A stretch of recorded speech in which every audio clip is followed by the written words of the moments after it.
it's 2:00, ladies and gentlemen. I'm sure others will join us. But I think you will enjoy these next 4 teaching sessions on human flourishing and transhumanism very much. Some of the general remarks I made in the first talk will now be putting more specific details and talking about how we can get many more people involved in the process. So with that, Taryn, why don't you share your screen and take it away. So Taryn Stokowski. Okay. Can you see that? Yes. Yes, good. Okay, let me just configure myself a little bit. Okay. So if you go in the chat, I posted the link to the Jamboard that I created. We're gonna use this as like an alternative to breakout rooms. I feel like most people don't like those, so we'll just use these as a way to kind of quickly share our ideas together. So today I'll be talking about what it means to head towards human flourishing. Specifically, I'll be introducing you to the topic of transhumanism and talking about some like key principles of social justice and how those can be applied to transhumanist activities. So as I said, we'll talk about transhumanism. I'll give you a brief intro to futurism and the abolitionist project.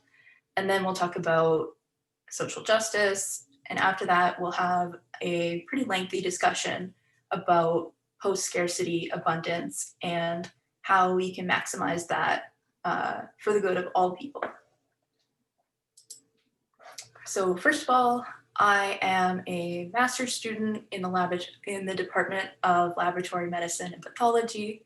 But once upon a time, I was a biology major and a women and gender studies minor. So I've always kind of had this interest in, biology, but also how we can make, science accessible and to, do good in the world. In keeping with that, I was the co-chair of the Women in Science and Engineering Club at the U of A. Not to flex, but more just like, promoting them. They do great work if you ever are looking for an event to attend or, a way to get involved. And I'm also just generally interested in health and scientific literacy promotion.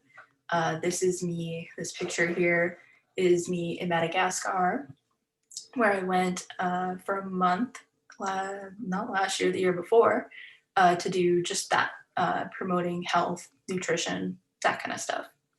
So if any of these things interest you, feel free to email me. I'm always looking for ways to, collaborate and, find like-minded people.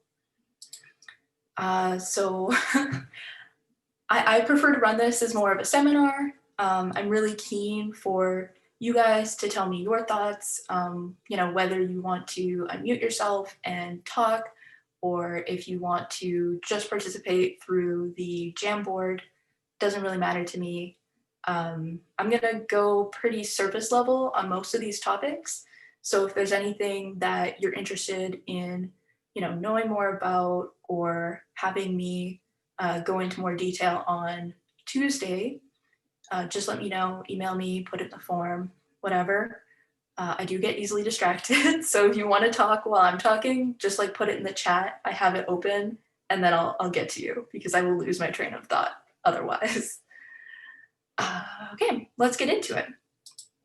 So transhumanism is kind of a reinvention of humanism. So if you are aware, humanism is kind of a philosophy that promotes, doing things for the greater good, philanthropy, empowerment, that kind of stuff.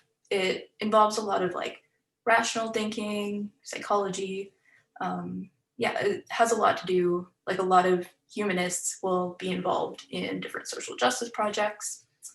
And so when we add the trans to it, here the trans part means going beyond. So transhumanists are interested in taking that humanist project and looking at the ways that we can go beyond our current limitations as humans, how we can take the human experience and just make it better, make it more exciting, make it all sorts of things.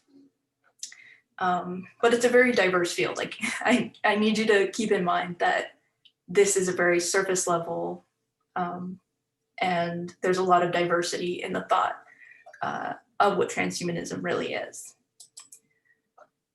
So transhumanists are generally interested in, honestly, the topics of this course: artificial intelligence, body modification, space exploration, how to apply nanotechnology, pretty much anything science, tech that you can think of. They have probably thought about it or are thinking about it. And I, I find it difficult to really trace the history of transhumanism. I kind of see it as a very natural progression of science and, humanism, philanthropy. Yeah. So I trace it back to maybe, the scientific revolution, when we started really taking science seriously. And then we had, the Enlightenment, when maybe we started taking humanism and rationality more seriously. The, traditional, like, labeling it transhumanism didn't start until the 1950s, when this dude named Julian Huxley called, I don't have like the quote where he calls it, but he talks about, transcending the human body, transcending what it means to be human. Of course, science fiction has always been really popular, and it's had a lot of those themes of, cyborgs and things coming alive and things doing, not unspeakable, but unimaginable things. But it wasn't really until, the 80s and 90s that transhumanists started rallying together and actually, working together and thinking about these goals. So we had the Transhuman Manifesto was more, I'd say, like very inspired by art. But then we had the Transhumanist Declaration, which remains one of the most significant articles of transhumanist thought. They created the World Transhumanist Organization, which has now been rebranded as Humanity Plus. So they finally started kind of rallying together and talking about what this shared vision should be. And so this is so I took the Transhumanist Declaration that they have on their website right now, and I kind of just summarized the bullet points. I'm not going to read it to you. What I would like you to do is head on over to this Jamboard. Oh, okay, why was that blue? And then if you go over here, there's little sticky notes that you can do. What I'd like for you to do is read this for a few minutes and tell me what your reactions are to it. What stands out as potentially positive things, what excites you, any positive reaction you have, any good you think it can do. And then also tell me, some negative things that you might see, what might be problematic or might not do good. And then if there's something that needs clarification, you can make a sticky note there too. Does that sound okay? Yes? Okay, have at it.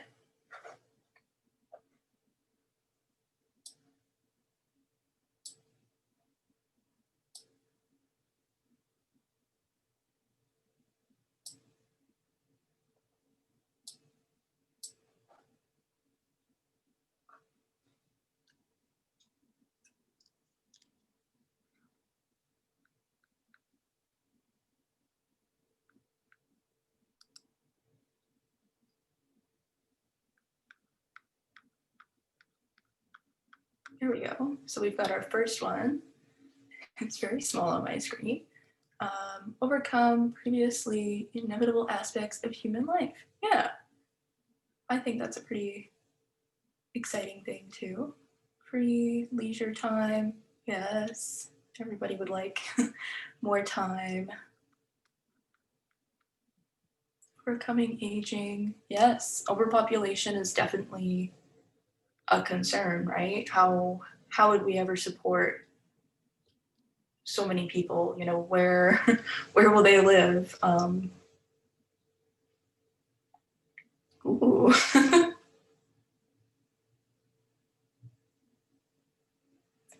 Becoming aging has some serious social and existential consequences. Preserve great minds. Yeah, that is something I hadn't thought about before, or in that way. Well, the idea, differences. Yeah, there's a lot of, you know, disability and ageism critiques to be had about the movement, right? Even if it's well intentioned, you know, we might not be able to. Okay, yeah. What they usually mean by sentience, so this is something that I kind of cut down on just to make it all fit on the slide. What they mean by sentience is very all-encompassing. So they include, you know, artificial intelligence that might become self-aware, or, you know, in a lot of areas, they do consider like higher evolved animals to also be sentient. So a lot of transhumanists, sorry, are vegan and promote, you know, a vegan lifestyle. But yeah, you guys write a lot. I'm glad. This is good. Okay, I think I'm gonna wrap you up there. But if we look at it on here, you know, we can see the positives. You know, we're preserving minds, we're helping people live fuller lives potentially. We can alleviate suffering, you know, helping people just become better humans. But I like to see that there's a lot of critical thinking here too, like the discrimination that could happen. Yeah, the eugenics is definitely an issue. We'll get into that a little bit later.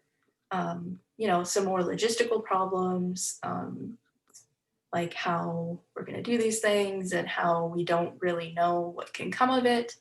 Yeah, definitely great concerns. And I'm going to include all of these in the slides that I send out later. I'll include these as an image. So I think you guys really hit the nail on the head. I can't talk. These were kind of my biggest concerns. In the red, I have, you know, kind of things that are concerning. You know, what does anti-aging technology mean for people who are already old? Or what kind of ramifications can those reproductive technologies have? The respect for autonomy and favoring personal choice is also kind of a challenging subject because, you know, what does it mean to be fully autonomous? What does it mean to make decisions for yourself? That's something we're going to get into in more depth on Tuesday. But like you guys pointed out, there were also some really great things that they strive to do. I won't go back over all of them, but I think you really covered them. To answer some of the questions that need clarification, yeah, so they don't really acknowledge how culture would be incorporated. I would say, so this declaration is on the Humanity Plus website. It's kind of their organization's motto, or not motto, platform. And on the whole, although this isn't true for each individual, but as an organization, I would say they're fairly libertarian. So they're very kind of hands-off. People, do what you want, kind of individualistic a little bit. And not all of them. They really do respect culture, but I think for them, the individual definitely comes first. And then humanity, both socially and psychologically able.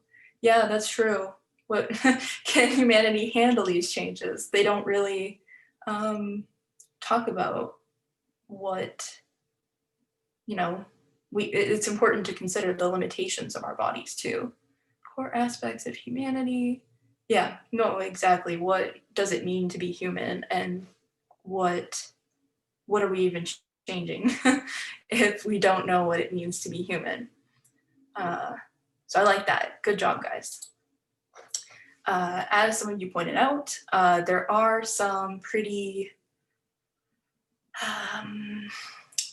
icky histories associated with transhumanism. The guy Huxley, who originally used the term, kind of coined the term, he was a biologist. He was into like evolutionary biology, and he used the term evolutionary humanism. But he was secretly a eugenicist. For a while, he disagreed with Nazism and tried to say like race has nothing to do with it.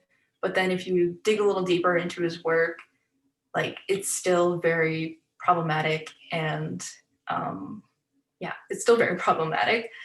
So he said that, the deterioration of quality of racial stock, people would be doomed to decay. And that is not at all, like, that is an unfortunate part of what some people have thought before, but it's definitely not all that transhumanism has to offer. And then there's also a connection. So Nietzsche had this conception of the Übermensch. I am terrible at pronouncing things, so forgive me. But for Nietzsche, the Übermensch was kind of like a superior being, but it's very, very philosophical in the sense of like, we are becoming self-actualized, we're becoming stronger, more organized.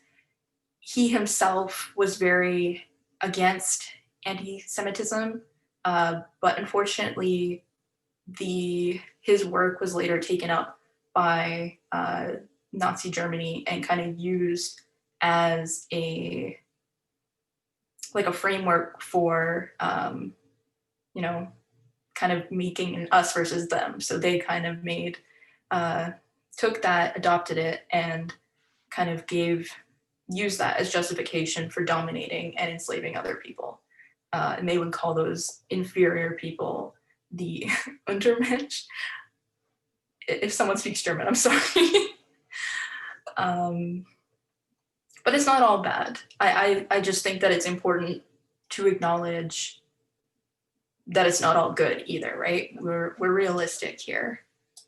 And it's good to be cautious of what could happen. And so like I said, transhumanism is kind of that umbrella term. And then underneath that, there's a whole bunch of different projects that kind of align with what the overall goal is. So these are just a few. This extropianism, yes.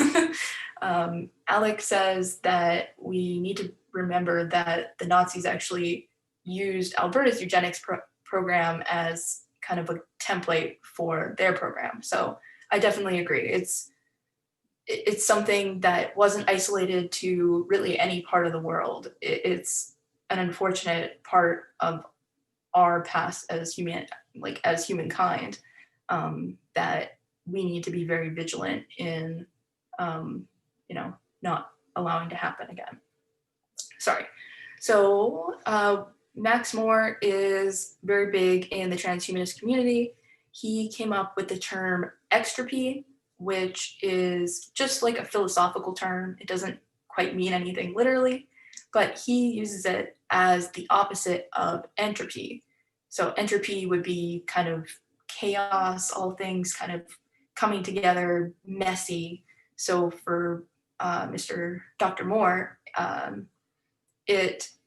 extropy and extropianism, sure. It's more about becoming better, avoiding that chaos, making growth, improvement. There's also, we'll be hearing from Dr. Wood next week. He is the chair of the London Futurists. They are just another transhumanist organization. They focus on, thinking about the radical scenarios for the next 30 to 40 years. And I would say that they're probably more interested in social change and kind of how that complements this technology, more so than humanity plus.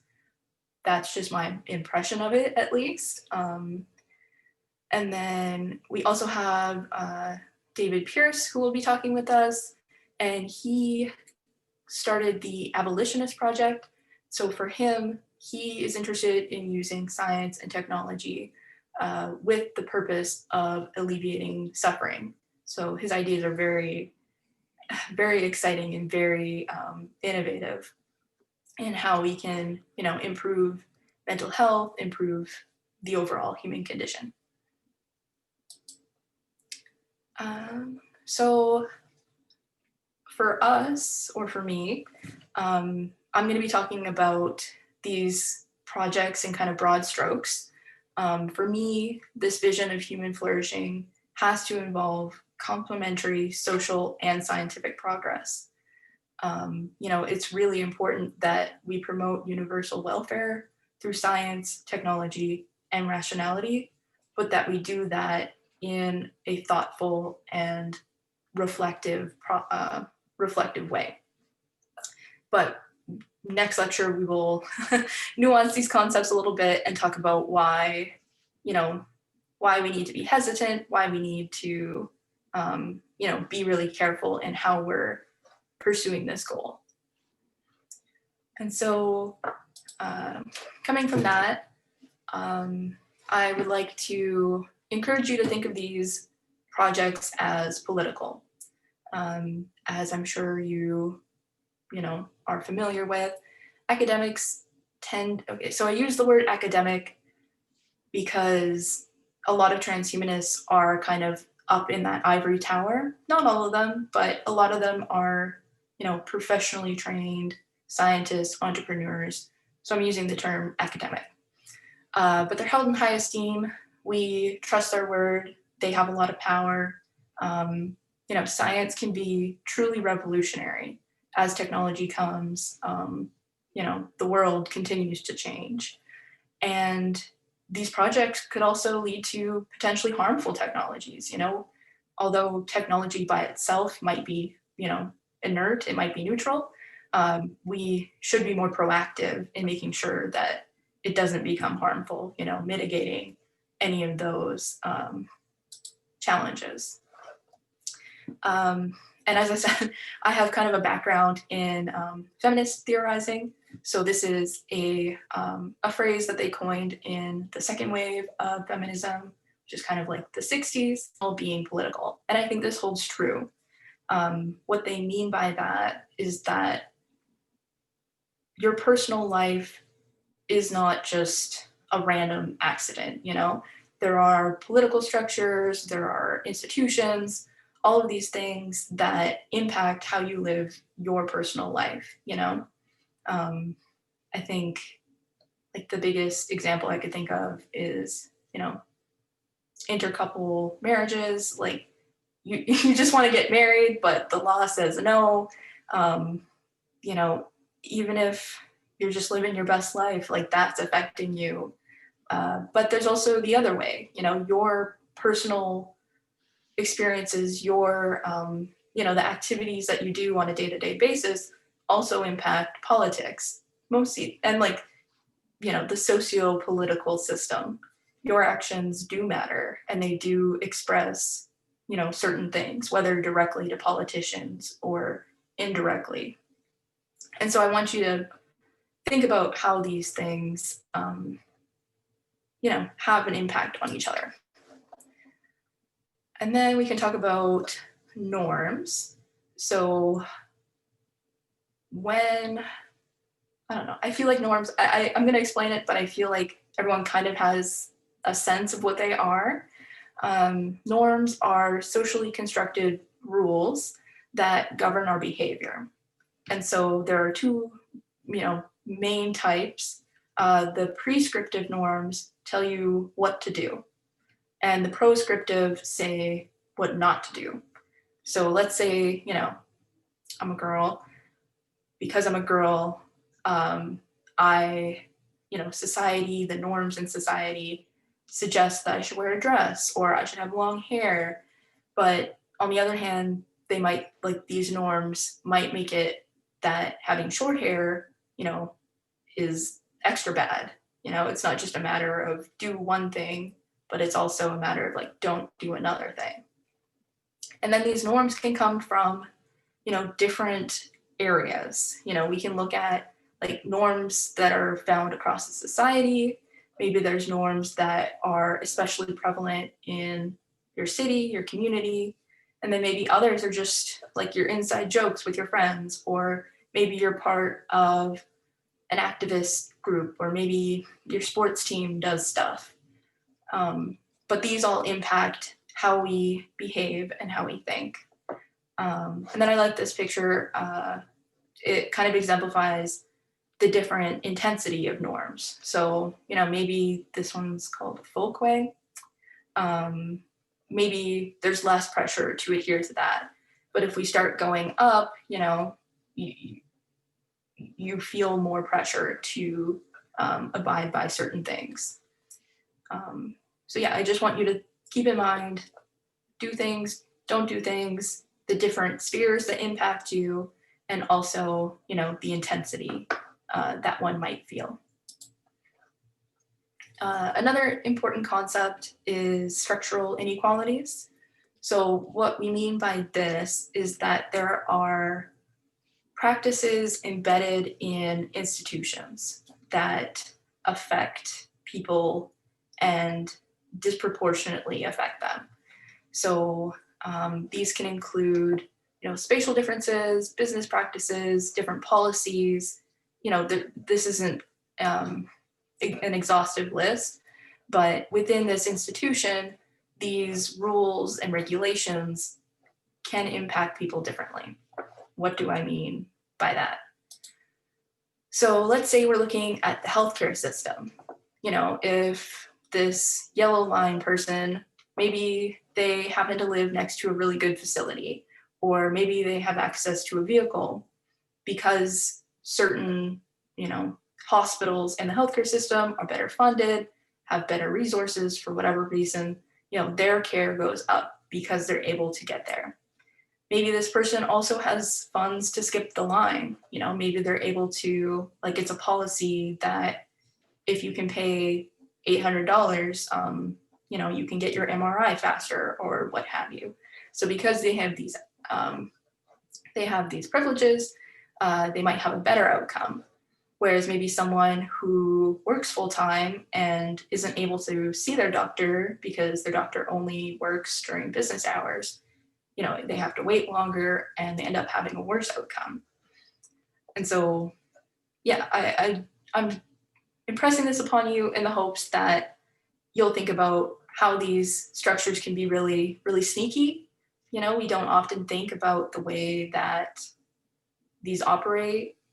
Policies kind of just seem unchangeable and fixed, but in a lot of large institutions like healthcare, education, what have you, they can make a lot of differences for people's care.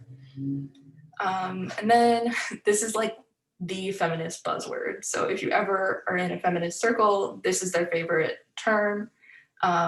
Intersectionality describes the interlocking systems of oppression.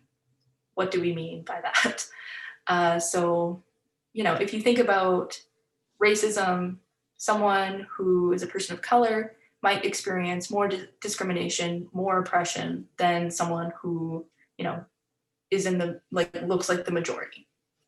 But at the same time, a woman might face more challenges than a man. What intersectionality asks us to do is to think of those things as related. Someone is not just a man or just a person of color.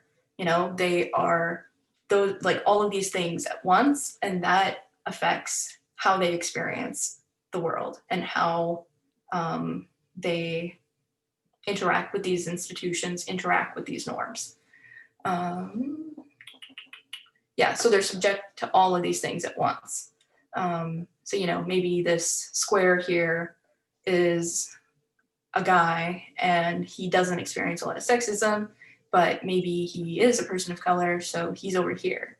But, you know, circle over here, she's a woman, but maybe she's lower class. You know, these things are, and these structures are related and dynamic, and they can play slightly differently in different situations. They call that multi-dimensionality. So, you know, looking at how different characteristics might be salient or more relevant in given circumstances. And so what I would like this presentation to hopefully do is to encourage you to think about the ways that we as a society need to critically engage with our norms and work towards promoting, you know, equitable, proactive, self-reflective behavior. We need socio-political changes to complement all of these advances in technology to make sure that the benefits are shared and, you know, the setbacks, drawbacks, outcomes, whatever, are also shared. You know, it's not just dumped on one segment of society. And then we also need to, you know, pay special attention to the way that unique groups and individuals are afforded power and experience oppression, because often, you know, those are the voices that we don't hear a lot of. And they need to be heard so that we can innovate. And so my kind of example that I'm going to use to go further into these concepts is post-scarcity abundance. And so we kind of talked about that briefly the other day, but what we mean is that the production of a good outpaces its demand. So, you know, I'm sure if you've taken economics, you know that, you know, supply, demand, that's how this whole thing works. But if your supply is just huge, you know, you can really reduce your price. This, in theory, could, you know, make fresh produce a lot more accessible, a lot cheaper, more widely available. But just because, I don't know, I guess I'm using lettuce as my chosen produce. I don't know why, but I guess we have infinite lettuce. What does that mean? What good does it do if we have infinite lettuce sitting in a warehouse somewhere? You know, it's not just a matter of producing these things, but we also need to, you know, figure out ways to manage all the infrastructure, make sure that people are acting stewardly. We'll get into it. So these are kind of some of the reasons or some of the ways that we'll be able to achieve post-scarcity abundance. So automation, vertical farming, intersectionality, sorry. Yes, there's a better description of intersectionality in the chat if you're interested in reading that. Yeah, it's a very, I think of it like a matrix, like a 6D matrix, however you want to imagine that in your brain. It's very difficult, but how people are in these different positions of power and how these structures relate to each other, but they're independent in some ways. And it's very complicated, but it helps our theorizing and our you know, practice to just be a lot more critical. Yes. Okay. So what they're saying is that there is criticism coming from BIPOC, so like Black people. Yes. So they're saying that intersectionality might not serve justice unique to issues like colonialism. And they point out that, so the term intersectionality was coined by Kimberly Crenshaw, who is a Black feminist, but there is definitely some concern about how we're focusing on issues. Yeah, there are definitely, like, this is one model of thinking. It's a useful model in some circumstances, but definitely not the model, as is pointed out. Thank you. So yeah, automation, vertical farming, and then genetic optimization. So briefly, I'm sure you can imagine how automation could play a big role.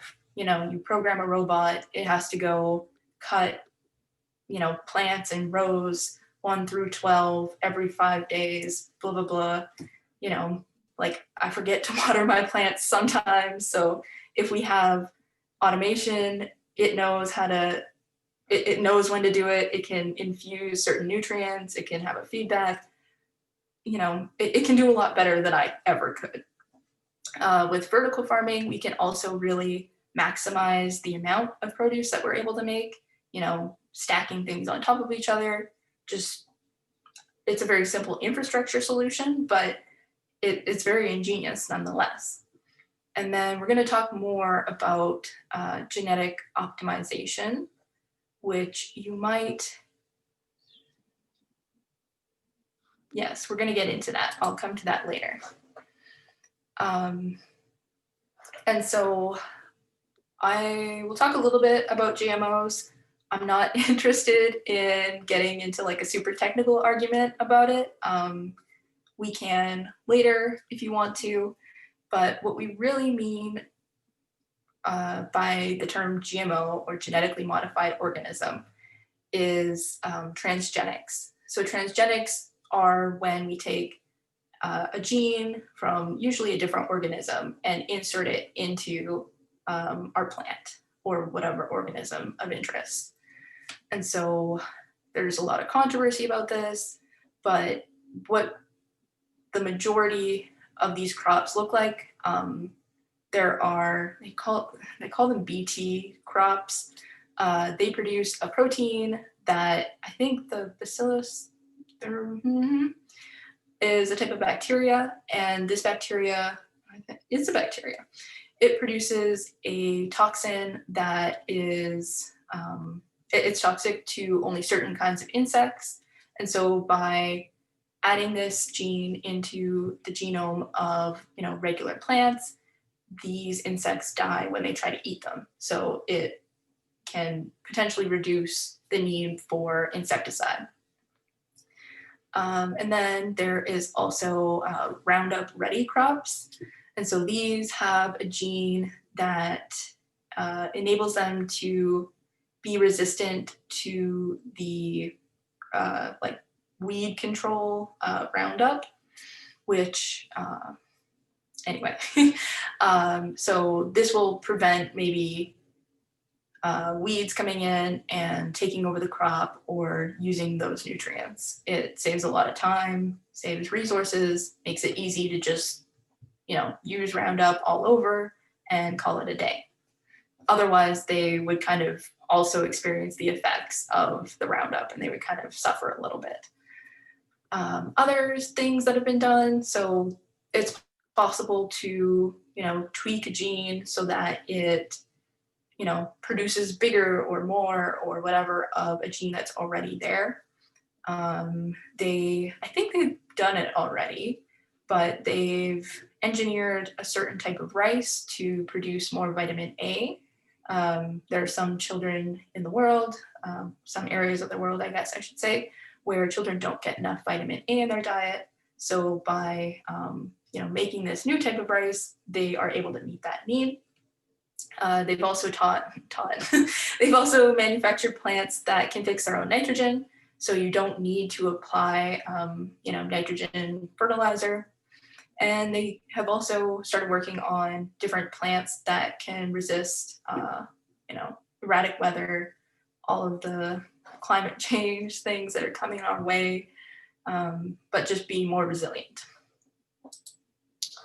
And so what I want to talk to you now is this concept of technological leapfrogging. And so what this means is, like, when we're developing a technology, we usually start at point A and then we go to point B through a little bit of innovation, and then point C and then point D. What this technological leapfrogging is going straight from point A to point D. In these developing areas, in remote areas, etc., where they're still using product or like invention A, whatever you want to call it, instead of, having them go through B and C, we just take them straight to the final product that is kind of like the state of the art. And so this is being done in Bangladesh. The eggplant is apparently a very important crop there. And what they've done is they made the BT was added into the eggplant. So this is the one that resists against insects. So the farmers there were able to begin using less pesticides, and it improved their health because of that. The pesticides were making them sick. And so what I'd like you to do is to go back over to Jamboard,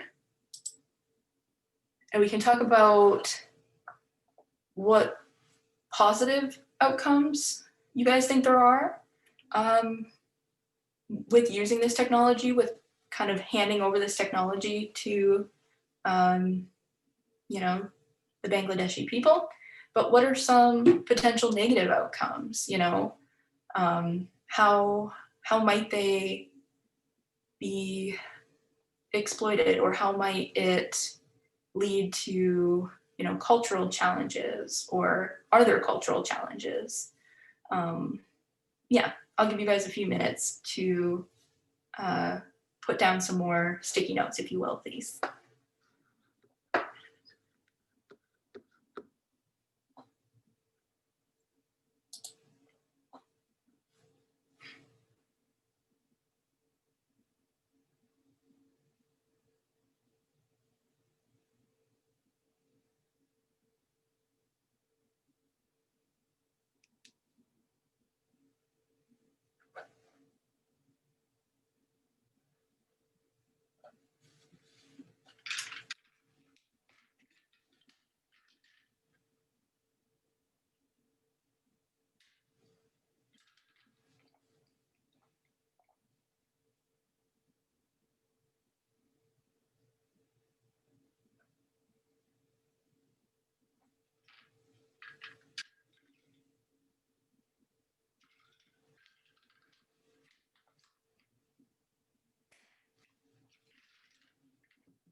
Okay, I'll start reading some of them out. So some positives: they'll see immediate improvements. These problems can be solved right away. It's a fast solution. I think that's pretty exciting.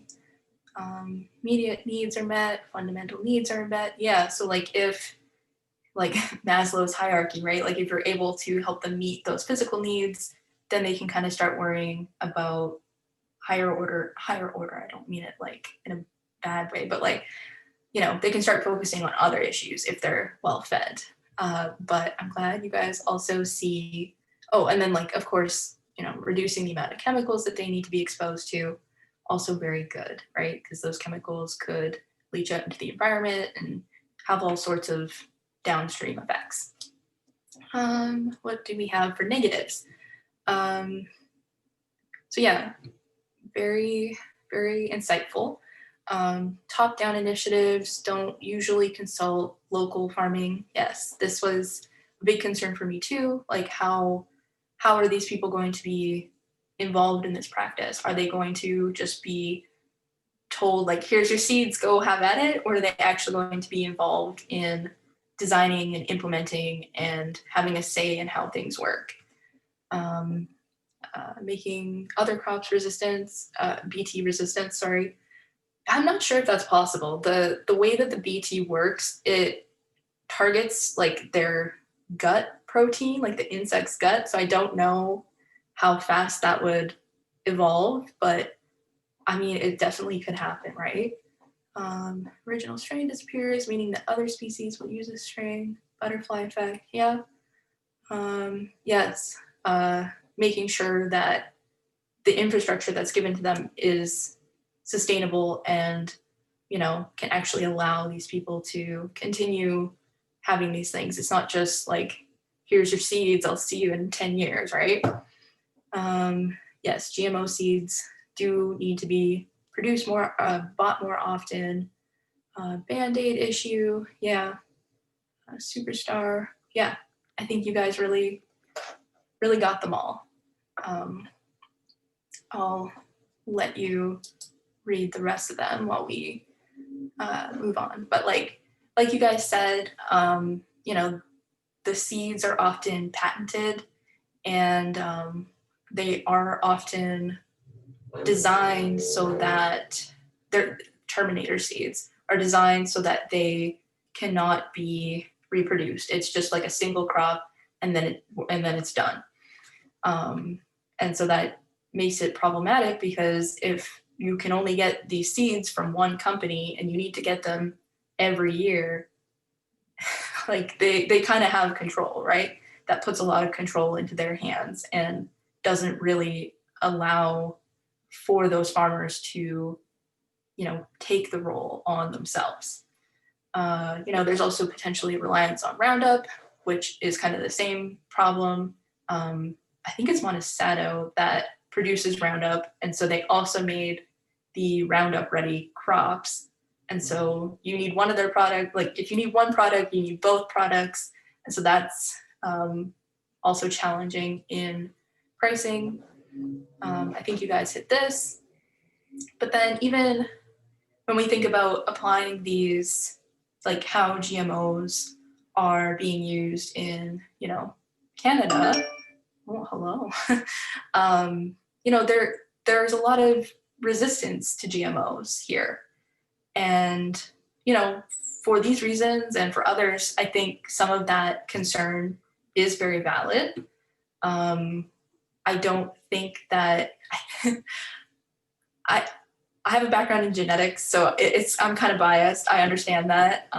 You're open, like it's okay if you hate GMOs, but you know, there's a lot of misinformation about the safety. It's kind of like the gluten-free phase a little bit. Like you see this symbol on your product, and some people are more likely to buy it, even if they don't actually know, you know, what that means, what the consequences are. It's not a universal good or bad, but it's definitely, you know, maybe a social norm that we could look at. Like, how can we educate people to choose GMO products or non-GMO products mindfully? You know, like if GMOs are the best way to make all that lettuce, having people resist that, like if we can find the most ethical way to do it in Magic Dreamland, you know, that resistance just isn't helpful and it's not necessarily warranted. My other side is that monarch butterflies are technically genetically modified. So it kills me that they use the monarch butterfly on their logo. That's just me. Apparently, like a virus modified the monarch butterfly a long time ago. Okay, we're moving on. Back to Jamboard. Please go to number 3. And so, okay, this is a map of Edmonton. And I was very happy that I found Edmonton. That was exciting. What it shows, so these colors, the lighter the color, the farther away a supermarket is for the neighborhood. So these, you know, light areas over here have over 3 kilometers that they would have to go for groceries. Whereas these, middle tones, like maybe a couple kilometers, and then these dark tones, they don't have to go super far. In this study that they did, they declared that there were food deserts. So usually when we talk about a food desert, we're talking about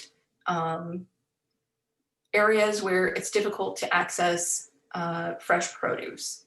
So usually the definition is 1 kilometer away from a supermarket. But in this study, they took socio-political factors in.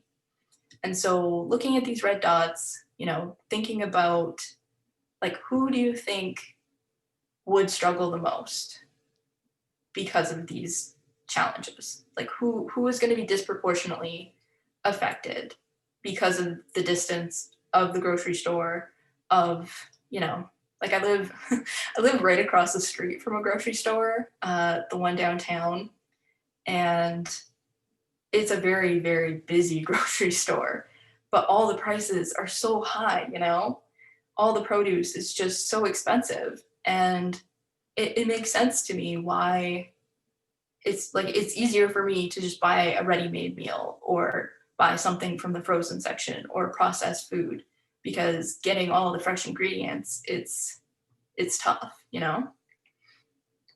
Okay, yeah.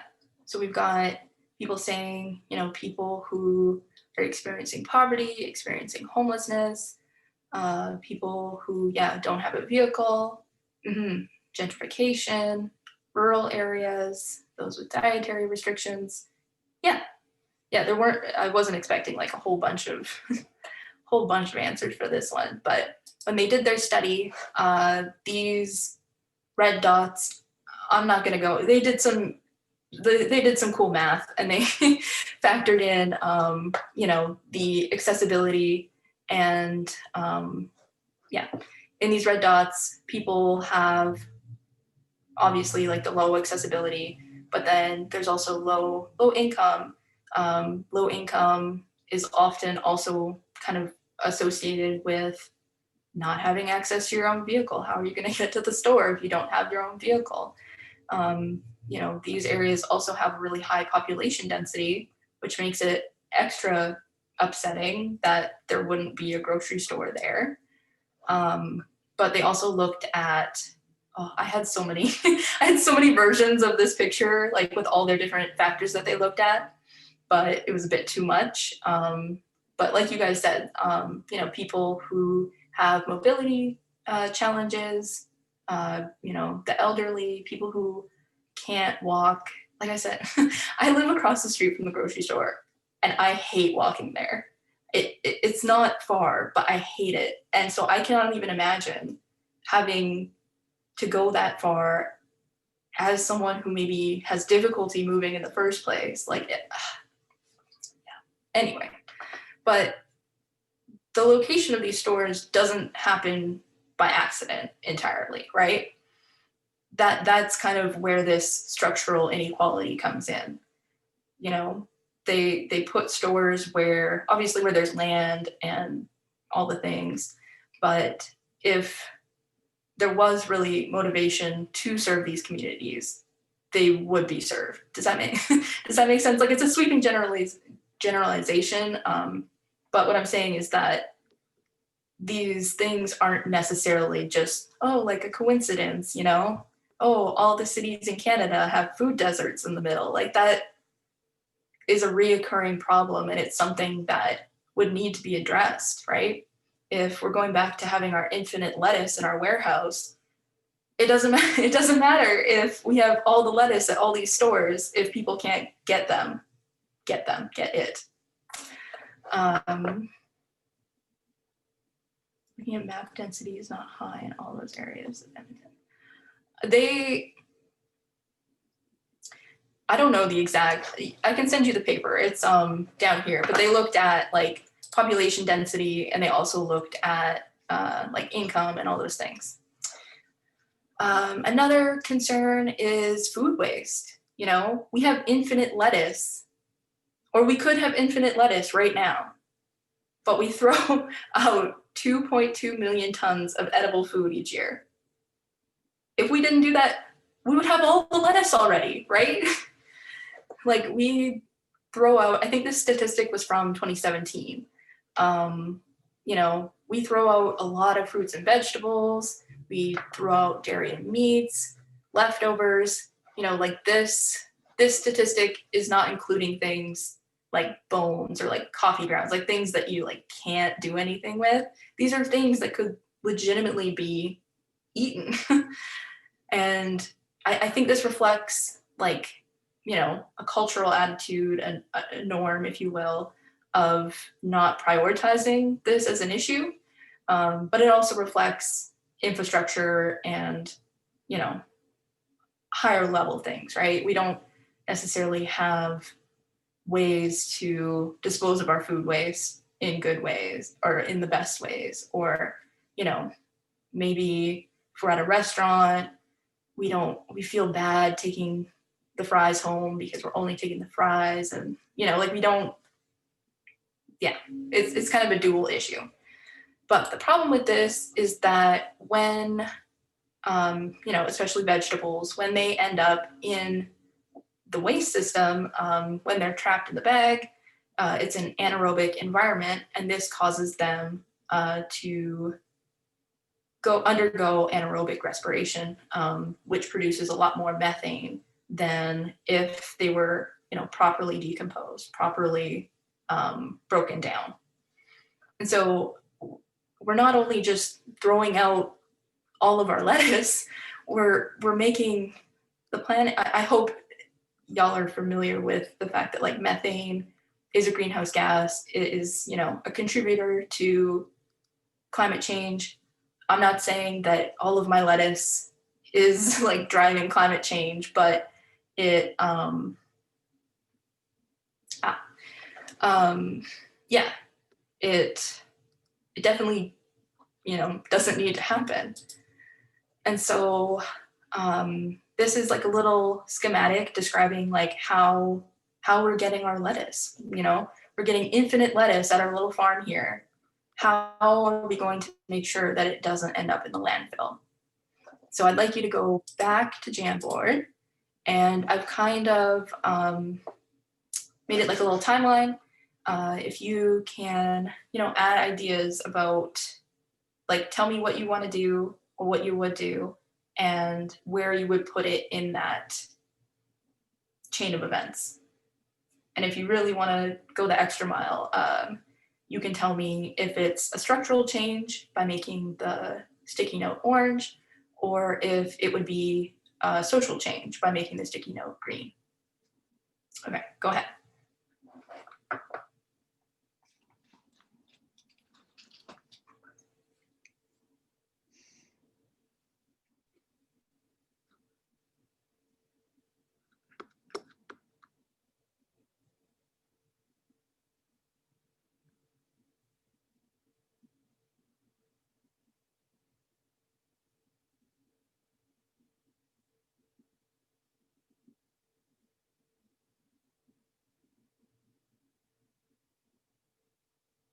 Mm-hmm.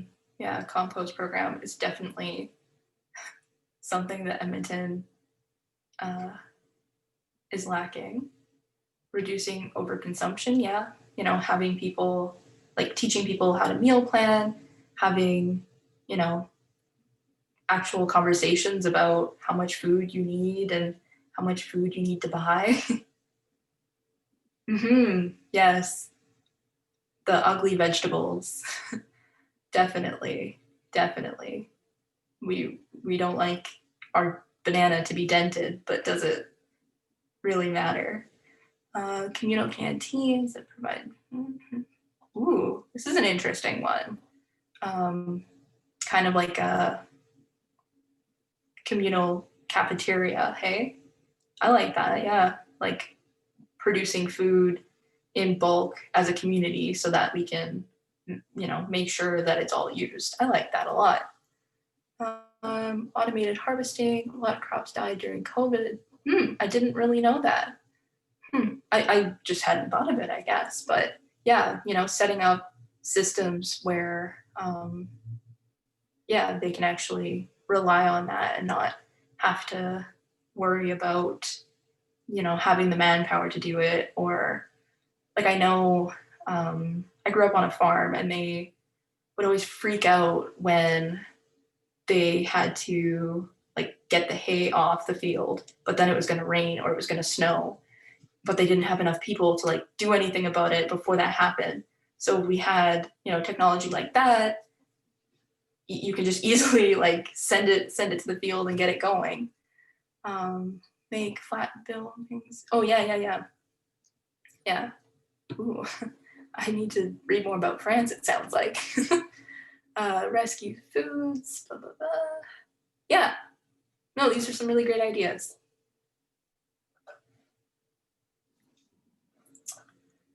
I will show you some of my ideas. You can keep adding them there if you'd like, but these are some of my, some of the things I thought of. You guys touched on most of them though already, you know, composting, the ugly food, ugly, right? You know, food nearing its best before date. Both of these things can be given to consumers at a reduced rate. They can go to the food bank for those who are food insecure.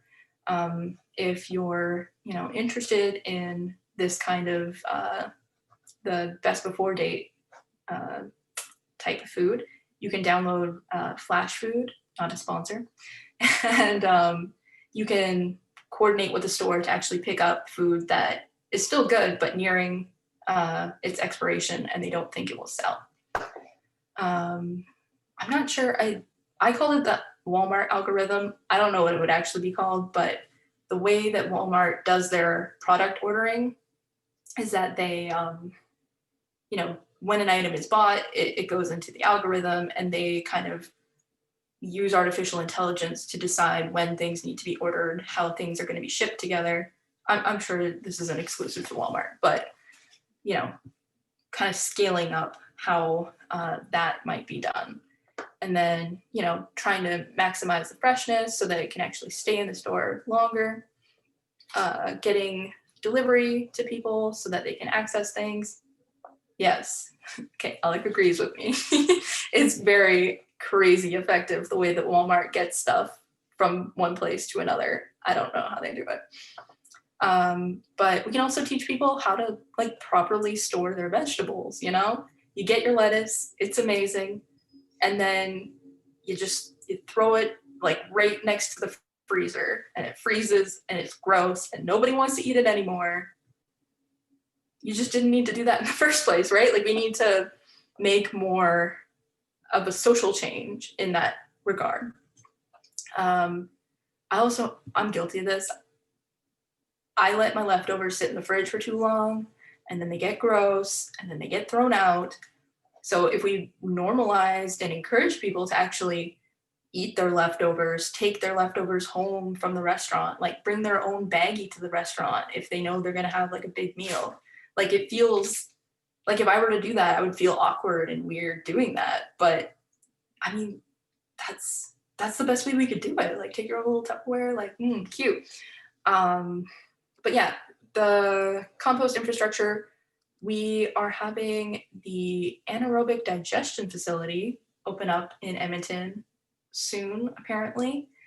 They said that they were on track for 2020, but they'll be collecting compost and using it to actually, you know, for fuel purposes and to power things. And I'm not good at that kind of technology, but you get the idea, you know, actually making use of that compost. Okay, we will go back to Jamboard. And now I would like you to help me brainstorm the kind of considerations that are needed for implementing these things. You know, how do we make them work? How do we make them work? How do we make sure that they work for everybody? So I just chose 3 kind of different ones. Like, how do we raise awareness about the food diversion apps? How do we encourage people to actually eat their leftovers, take their leftovers home from a restaurant? How do we help them not feel grossed out about having a compost bin in their house? All of these things. So focus on price, education, accessibility, awareness, logistics. How are we going to make sure all of these things are inclusive? Go ahead.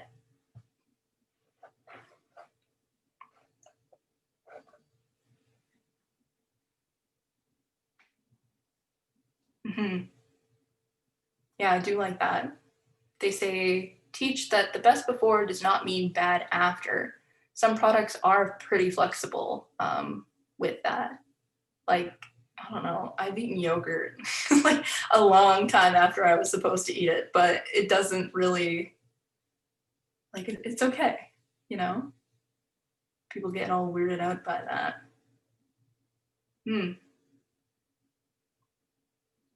Yeah, teach people how to like properly freeze their food, store their food, have like apartment buildings actually collaborate on composting, work with the university program. Yeah, that would be awesome. Accessible collection methods for citizens and tax support. Yeah, no, definitely. Like, I feel like, I know they're making changes with how we manage waste in Edmonton, but it can still be better. I don't know if we're getting a green bin. I think we are. You guys can let me know if we are. But you know, making that just available to people and allowing them the option to use it and encouraging them to use it. Food diversion apps. Yeah, not having a paywall, making sure that it's available on multiple platforms. Yes, this was my concern too, you know, making sure that the elderly or individuals with disabilities, that they have means of accessing those programs, because they could, you know, benefit a lot, right? Like, I don't know much about pensions, but I know they're not a lot, right? But my grandparents do not know how to operate a cell phone. They do not have a smartphone. But they could really benefit from a program like that. Yeah, and then teaching in school. I like that you guys have lots of ideas for the leftovers. Yeah, fines for food waste. People have to take home their leftovers. Restaurants could charge more for large amount of leftovers. Yeah, and then just like educating. Yeah, I saw the new Netflix show about how to cook with the leftovers. I think that's really fun. I haven't watched it yet. Let me know if it's good. Yeah, reduce restaurant portion sizes. Like, I am just one small being. You don't need to give me like a mammoth size food. Yeah, have programs that allow donations. Yeah, I love these. Good work. Okay, we're gonna go here. And so I know these weren't like super duper in-depth conversations. I know that I hope that you're probably familiar with some of these ideas, but what I really want to encourage you is to keep thinking like this throughout the course. Do you have your hand up? Sorry. Yes, tell me. Yeah, sorry, I just wanted to like shoot a food for thought. Okay. So I talked a little bit about the Leftovers Foundation in the chat, or introduced you folks to it. But I actually got to work in a placement with the Leftovers Foundation.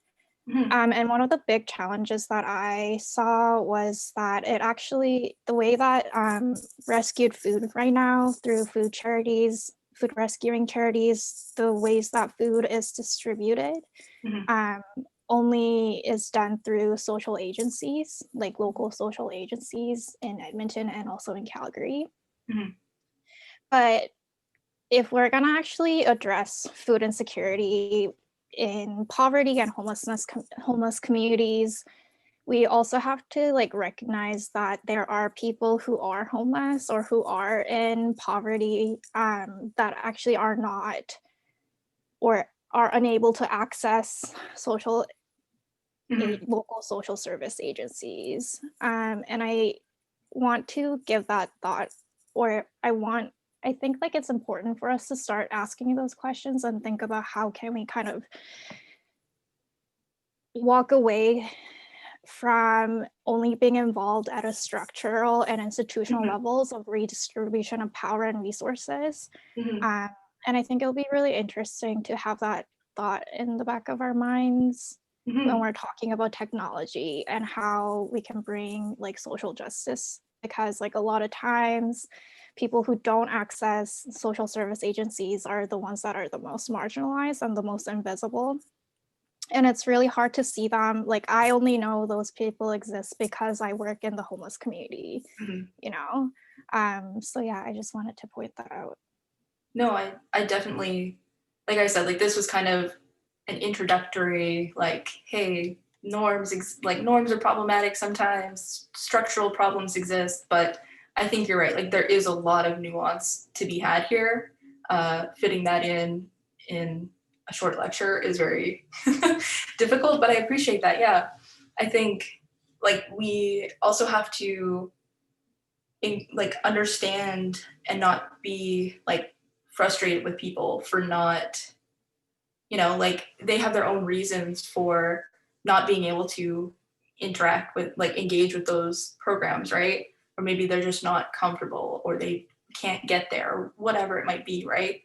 Like it's not like we need to figure out ways to be accommodating. We shouldn't have to force people to be accommodating to us, right? That the most successful way to do this is to proactively and ongoing, you know, look for ways to make these, you know, just technology in general, right? Like how we can make it more accommodating, how we can make it more accessible, how we can do the work that people actually need. Which I'm gonna touch on a little bit more next class, I hope. I'm still kind of writing that lecture. But yeah, like you said, you know, we need to be, like, I really hope that as you go through this course that you think about, you know, power relations and norms and how these things might be kind of ingrained, and question whether they need to be ingrained, or ask yourself, like, if we're making this thing, how is it actually going to play out? How are we're going to get it into our grimy little hands, and what are we going to do with it? You know, what is society going to do with it? The people who make it can have the best intentions, but that doesn't always, you know, mean that the best outcome happens. And then yeah, like who gets to reap the benefits? Who has to carry the burdens? You know, whose experiences matter? Yeah, we can go back to Jamboard. Yeah, we can just kind of open it up for a little bit of a discussion now. Or you can post things on there or ask me or anything.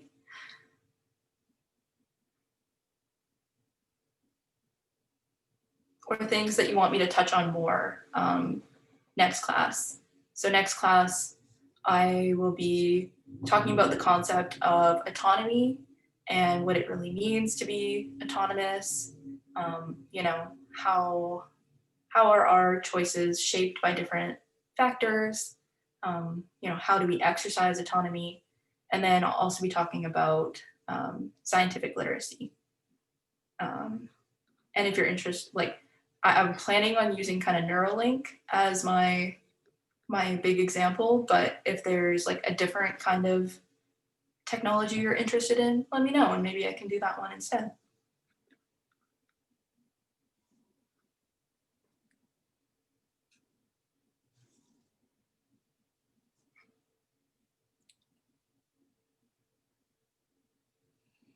So we have 5 minutes left. I wonder if there would be an advantage of unsharing so we could see more people, maybe for the last 5 minutes of the class.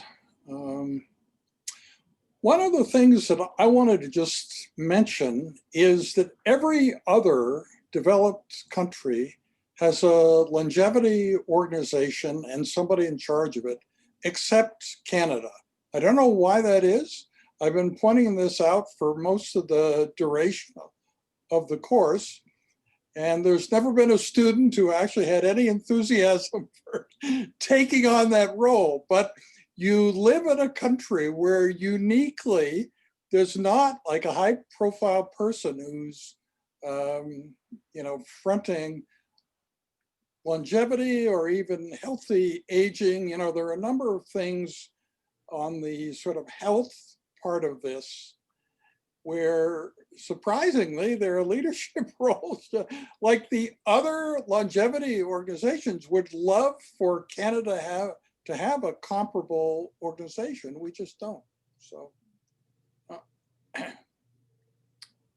but if you're typical Canadians, what I've just said will be like the most boring thing you ever heard. So we should sort of go on to other stuff that actually excites Canadian young people.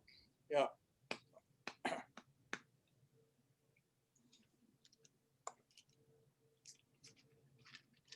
So any other thoughts? Yeah. Give me some feedback. Yeah. Sorry, just a question. What's the role of like a longevity organization, or what do they do? I think that would be more.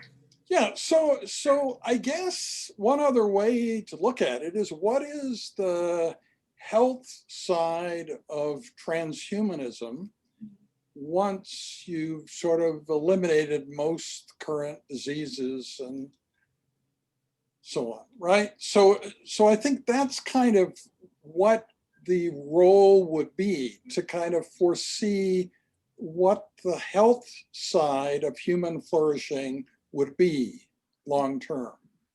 I mean, I'm sure that's a great oversimplification. But if you just have a kind of simplistic view of aging as kind of the wrinkled prune idea, that it just goes one way, that maybe you could stop it, but you could never reverse it. But as I pointed out, in theory, you can actually reverse it. So it's not quite as unappealing as you might think. Everybody could look like they're 18 or 21 or 27, that magic with time when young people seem to write those resonating quotes that people remember for hundreds of years. So maybe everybody would be sort of situated in being 27 forever. I don't know, whatever fantasy appeals to you. But strangely in Canada, like the robotic dog didn't sell here.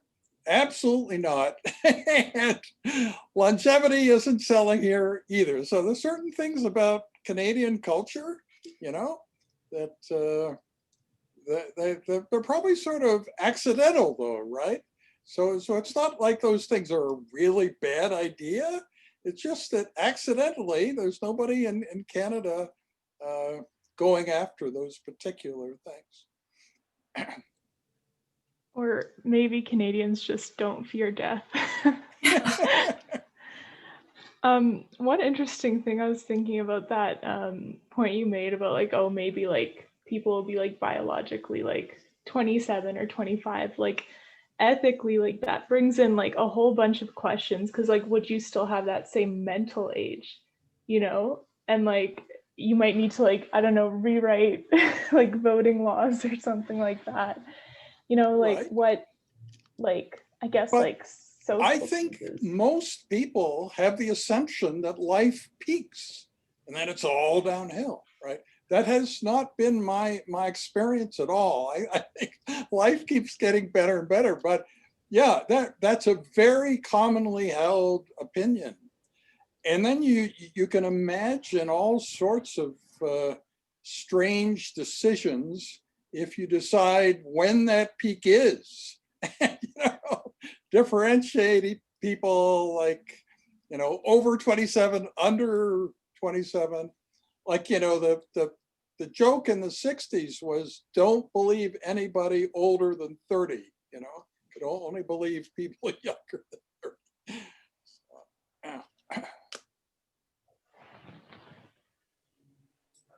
So any other thoughts?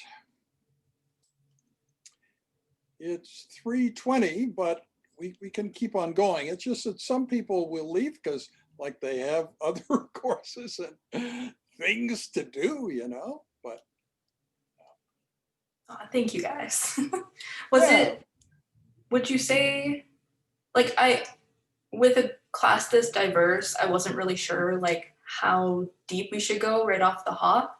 Like, do you think this was kind of an appropriate level, or do you want like more specific things? Like what kind of, how do you guys feel about that? Or how does anyone feel? I thought it Well, was. it was like a. Oh, go for it. Go for it. Sorry. I was just gonna say it's like a survey, you know. So you can't really go deeper without cutting stuff out. So I think for what it was good. I mean, and yeah, very digestible. That's a good point. And I mean, this is like the first this is like the first lecture on transhumanism. So you need some background, something, right? So yeah, it was good. Okay, thank you. Yeah, we'll start going like a little deeper, a little more complex, but I wasn't sure, you know, so many different people. Yeah, in terms of long-range planning for your activity in the course, David Pierce is extremely flexible. You know, he's one of the founders of transhumanism, but he can talk about anything, and he loves talking directly to students. So his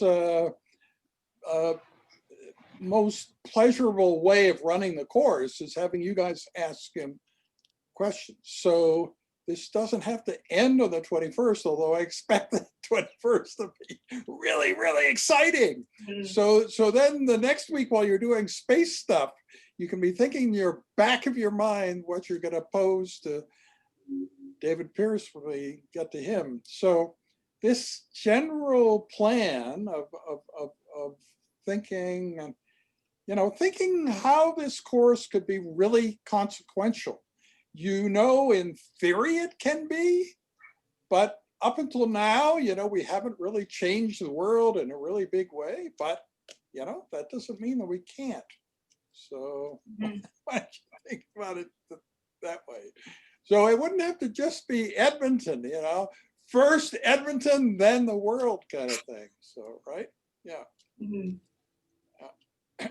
Speaking of, I think the H+ Academy is this weekend. Yeah. On Sunday. If you guys are interested in just seeing what the powers that be talk about, I put that information on eClass for you. Yeah, it works better if you join, and of course they'd be overjoyed at first if a lot of young people join, and then scared to death because what does that mean? Oh no, yeah. So why don't you give them that scare? Yeah, I mean, joining helps them a little bit, but it also gives you the opportunity to take part in things on Sunday. Yeah. So. Yeah, I put the Eventbrite link, so you would get. I don't think you need. It's free, and I don't think you need to like register with their organization. You can just sign up for the event and kind of see how it all goes, participate in some of it. Yeah, so we can make this a really full experience for you. And it doesn't have to end at any particular time. It can go on forever, you know? So yeah, we're just sort of giving you a jump-starting your thinking about this area of inquiry and hoping to stimulate you to action. So, yeah, cool. Okay, well, I think this has gone really, really well, and it's nice. So there were 24 of you here today at the peak. So the maximum, the number of people total who are involved in the course now is 33. So, you know, and well, on the 21st, we'll probably have people beyond that, maybe up to 40. But anyway, it's enough people. It's a critical mass. We could create something really awesome, right? So anyway, why don't you think about not scaling back your expectations, but thinking about how every other semester of LabMP 590 was just a warm-up for winter 2021, right? Where really things came alive, eh? So, yeah. Anyway. Hi, Dr. Solis. Yeah. Oh, I was wondering if you had any thoughts on like aging and the question of like, I guess the core aspects of humanity. For me, I've always thought aging and death was probably like a natural part of the human experience or something we need to evaluate critically, since just death throughout all of human culture has been a great influence on art, society, all of that. So having a technological having some sort of technology that can either eliminate or extend your life indefinitely will make a lot of social changes. Like we'll make a lot Yeah, of societal. it sort of changes everything, but everything we're talking about this course changes everything. So I just want to point that out. It's not just the absence of death. Yeah, that would change a lot of, you know, equations. But there are many other things that we're talking about, like radiation resistant humans, and even long distance space flight itself, just the idea of a Star Trek world. It may seem to you like just the humans of today can just go do that, but that's actually not true. It isn't survivable because the radiation is so great and our eyes are so sensitive to the lack of gravity and radiation and other things. So we die blind somewhere there on the route, which is not appealing at all, right? So I mean, they're really big changes in thinking that many of the things in this course involve. And the natural conservatism view would be, well, you know, we shouldn't mess with the way things are. But I think that's the whole thing, that messing with the way things are in a positive way could benefit everybody on Earth. So it's kind of cool to think about. Actually, I had a question, Dr. Solis, that sort of expands on that in terms of when we talk about transhumanism, there's a couple of things that I find confusing on that, and that I don't think humans agree on anything fairly universally. So humanism is a thing of, as a part of humanity. I'm kind of going, what's a greater good to humans? We can't agree on anything. But in part, though, like, if we're going to try and kind of shoehorn a definition on, there are certain parts of humanity that I think we consider human, or we call humane, and that is sort of this idea of human morality and ethics and values and that sort of thing. But in terms of mortality, when you're talking about immortality, I've done quite a bit of moral and ethical philosophy, and one of the underpinnings of a lot of that is the idea that mortality is why we are ethical and why we are moral or whatever. And that, so if that's a sort of key underpinning of humanity, if we get rid of that, does that mean transhuman means we're no longer human or altered human? But yeah, I would be interested kind of in your thoughts on that, or if that's getting overly philosophical, I don't know. No, but I think it's simple, isn't it? We aren't very moral, we aren't very ethical. So if death is causing us to be moral and ethical, it isn't doing it very well, right? So there must be other factors, right? So anyway, I think try not to get too caught up in the idea that you can't figure this out yourself. You must rely on the thinking of others always. And what have they said? Right? You'd be surprised what young people can do, you know, and in terms of new thinking, new approaches, new vantage points. That was the whole point of my thinking 7, 8 years ago, that getting young people involved in transhumanism can actually make it a successful enterprise, a popular enterprise, you know, as something that benefits everyone. People are happy to talk about and be a part of.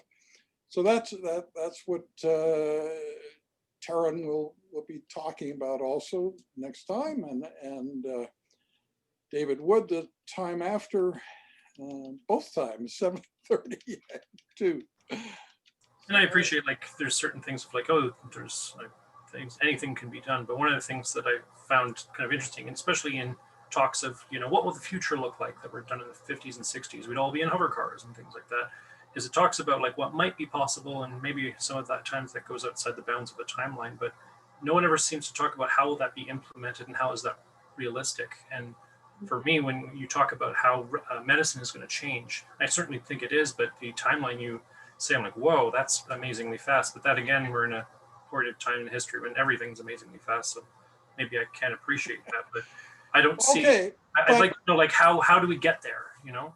Yes, Alec. But one of the things that is like a part of the infrastructure of this course is the idea of exponential change, right? So the future is coming faster than the past that we've experienced up to this point. There will be all sorts of surprises. One of you asked about the future and all that jazz. There was a moment, you know, on the same day that we did the future and all that jazz performance here in Edmonton, and Rich Sutton came to it. That was the day that the game of Go was solved by, you know, computers, and basically from that moment onward, humans will always be amateurs at Go and don't know how to create a beautiful game field and so on. And it was so cool to have both of those things occurring at the same day. Say, well, Rich Sutton should have been there. He should have been, no, but he was with us. He was at the future and all that jazz performance on the day that Go was solved by computers. And that occurred like 10 to 15 to 20 years sooner than people thought it would, right? That's important to remember.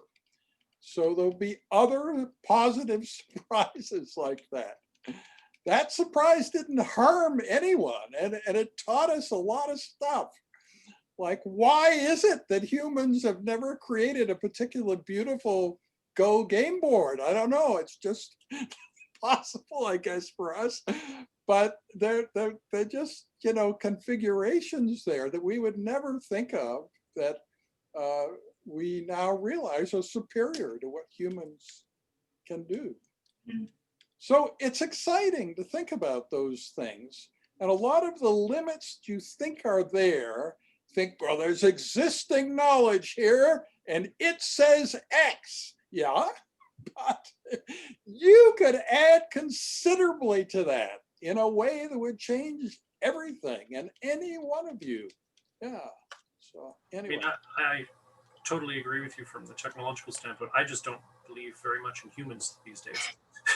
I feel like that's more the overall in terms of technology. Okay, but let's storming of the Capitol building. Oh my goodness. Yeah. But let's think here at, you know, the university. There are 33 of you in this course of 40,000 students here. Imagine what the 33 of you could do. That doesn't mean that every one of the 40,000 can do that stuff. But, you know, you're kind of in some sense a select group, not necessarily better, but just different, right? You're interested in things like the long range future and big picture issues, and maybe you'll accomplish something really awesome in those areas. Anyway, it's a possibility worth keeping in mind. And with that, I think we could probably end today's session. Taryn, thank you very much. I've seen a lot of positive reaction here and very little criticism. So I think that's great. Yeah, one person say they enjoy breakout rooms as well. We do have the capability for them. So that, but I think we all learned about a lot of very high quality interaction without using breakout rooms. And I think that is possible with the number of people that we have here.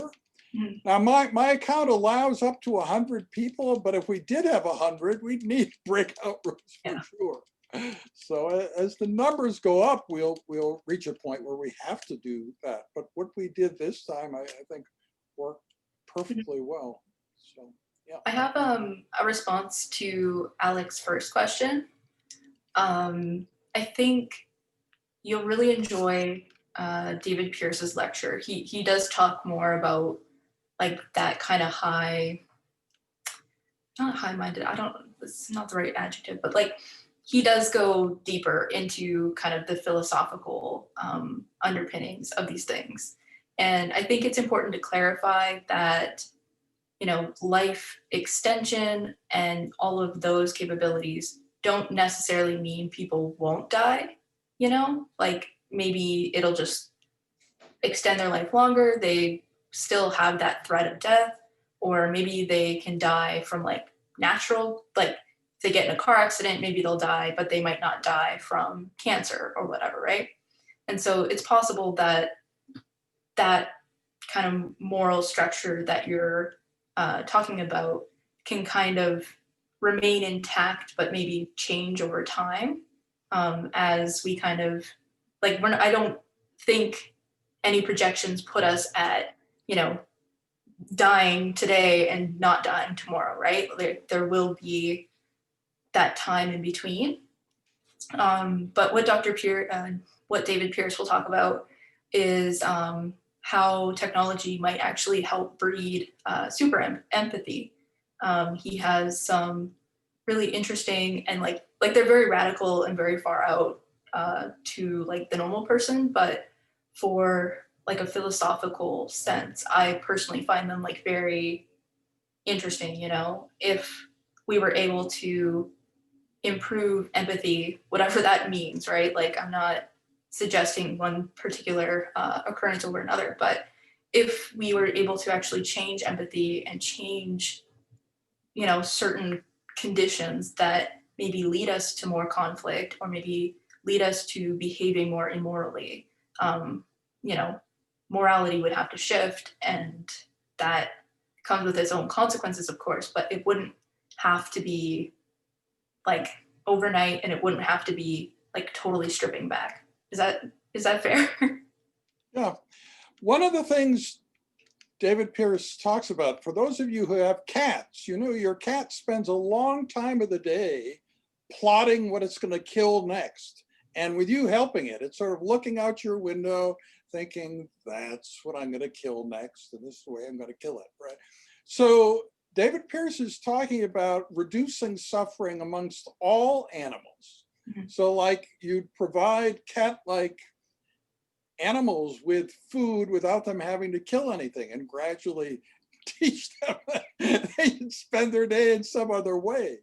But, you know, imagine how would your cat then spend the day? That's an interesting thing. So maybe you want an IQ upgrade for your cat so that they can like write poetry and stuff. Yeah, I don't know, but David Pierce's beliefs are really interesting from that point of view, even if you take your own life and examine it and then look at the things that he's proposing. Like maybe I never should have gotten a cat. I don't know. Anyway, yeah. I wonder if a lot of our concerns in these regards rise because of our current understanding and definitions of like what we think cats are, or, you know, like perhaps that with the development and incorporation of new knowledges and understandings, like we will have a different perspective which will change, because a lot of philosophy and the ways that we engage with philosophy is defined on perspectives and experiences, that I think that that's probably gonna change as we get new technologies. And so then I think it's like kind of interesting that we are now talking about the possibilities and the concerns that are rising when we don't actually know what our experiences are going to be. Mhm. Yep. So, No, yeah. that's perfectly fair. I certainly don't have all the answers about cats, but I can tell you in our house, life is very simple. There's my wife and me and the cat, and we think the cat's actually in charge subtly. Because if you look at what happens, it really looks like the cat is the boss. So anyway, yeah. Okay, well, thank you all very much. Taryn, thank you again for a great teaching session. And please join us on Sunday, those of you who want to, and then for the class next Tuesday and Thursday morning and Thursday afternoon, and on, right? So anyway, have a great weekend, guys. Thank you. Thank you.